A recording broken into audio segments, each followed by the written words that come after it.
Sa likod ng maskara, akala may astig. Naglalakad sa kaya tila ba'y may malaking dik. Sa isip niya siya'y tunay na hari, pero sa bawat hakbang siya'y parang nagiging junkie. Laging di malabo, buhos sablay ang galaw. Sa CCTV siya'y malinaw, nakitang-kita. Wow, walang utak, walang diskarte. Bobong kriminal, anong nangyari? Bobong kriminal, bakit ka ganyan? Laging nauhuli, parang batang naglalaro lang. Bobong kriminal, di ka pa nag-iisip. Sa bawat krimen mo, ikaw rin ang nahuhuli sa huli. Sa pagtakas niya'y lagi siya nadadapa. Hindi pa man nagsisimula, siya na'y natutumba. Pag nagtatago, palaging sa mali. Kaya madaling matatuan, parang asong galalang sa tabi. Sa pulis siya kilala na para pang best friend. Sa dami ng beses na nahuli siya frequent guest sa kulungan. Walang utak, walang diskarte. Bobong kriminal, anong nangyari? Bobong kriminal, bakit ka ganyan? Laging nauhuli, parang batang naglalaro lang. Bobong kriminal, di ka pa nag-iisip. Sa bawat krimen mo, ikaw rin ang nahuhuli sa huli. Bobong kriminal, di ka pa nag-iisip. Bobong kriminal, anong nangyari? Bobong kriminal, bakit ka ganyan? Laging nahuhuli, parang batang naglalaro lang. Bobong kriminal, di ka pa nag-iisip. Sa bawat krimen mo, ikaw rin ang nahuhuli sa huli. Bobong kriminal, bakit ka ganyan? Laging nahuhuli, parang batang naglalaro lang. Bobong kriminal, di ka pa nag-iisip. Sa bawat krimen mo, ikaw rin ang nahuhuli sa huli. Papagkriminal, panahon na magbago sa maling landas. Huwag na magpakaloko lang. Bobong kriminal, di ka ba nag-iisip? Sa bawat krimen mo, ikaw rin ang nahuhuli sa huli.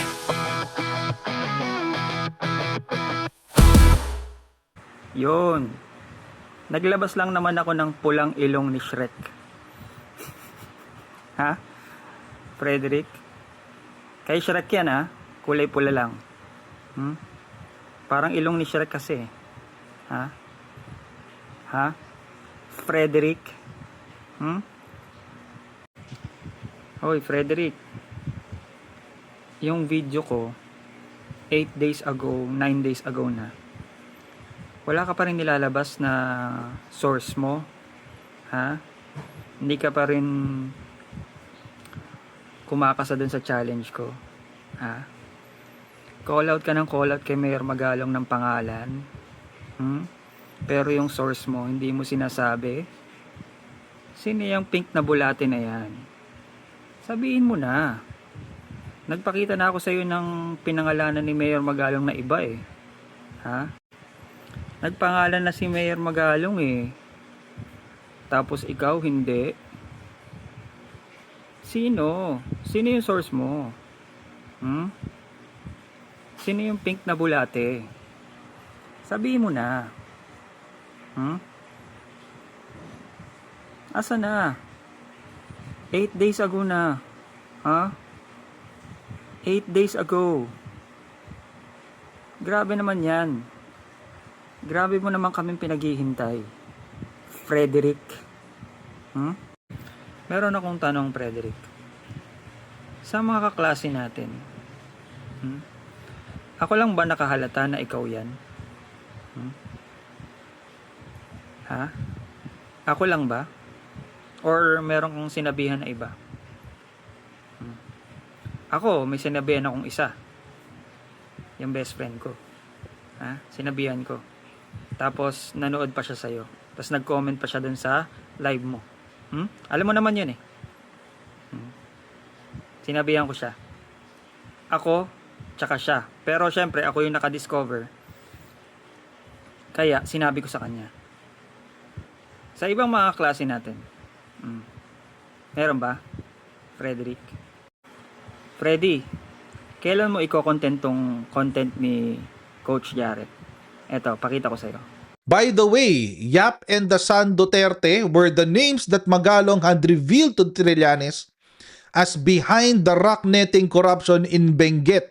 Have we heard Magalong say this in public? Never! He keeps it as his main untold secret. Alam nyo mga kababayan, hindi sana ako maniniwala dito kay Antonio Montalban eh. Kaso, he was spot on doon sa impeachment. Siya yung nag-out na niluluto sa Supreme Court yung impeachment eh. Lo and behold, after 2 days, yun nga ang nangyari. Lutong-luto. As in, lutong-luto. Crispy. Crispy. So, ngayon, mga kababayan, I'm by virtue of history, I am now, not compelled, but, I'm kind of forced to take his word na posibleng may katotohanan. Kailan mo i-content yan? Kailan? Hindi na ba kayo aligned? Sige ka. Hindi ka mababayaran ni YouTube. Frederick, idibang ko lang ng konti etong si Coach Jared. Para may idea ka na sa sasabihin ko. Pag kinontent mo to. Coach Jared, yang kinontent mo ay opinion piece. Ni hindi yan news. Opinion piece lang yan ni Montalban ng Vera Files. Yung mga nandyan, puro claim. Hindi nga siya nagbigay ng ebidensya eh. In-expose na ni Mayor Magalong yan dati. Yung rock netting na yan.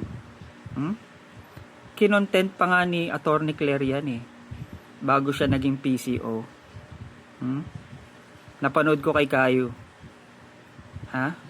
Panoorin mo doon. Kaka-content lang niya.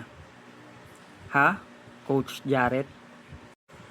Lastly, Coach Jared, makinig ka na rin, Frederick, para matuto ka. Non sequitur or it does not follow na tama yung claim ni Montalban sa nangyari sa impeachment ni VP Sara, yung nangyari sa Supreme Court, tama siya doon. At magiging tama din siya sa claim niya kay Magalong. Puro claim yung nasa opinion piece niya eh. So, non sequitur yun. It does not follow. Yun. Eto, Frederick. Inuulit ko lang para maalala mo.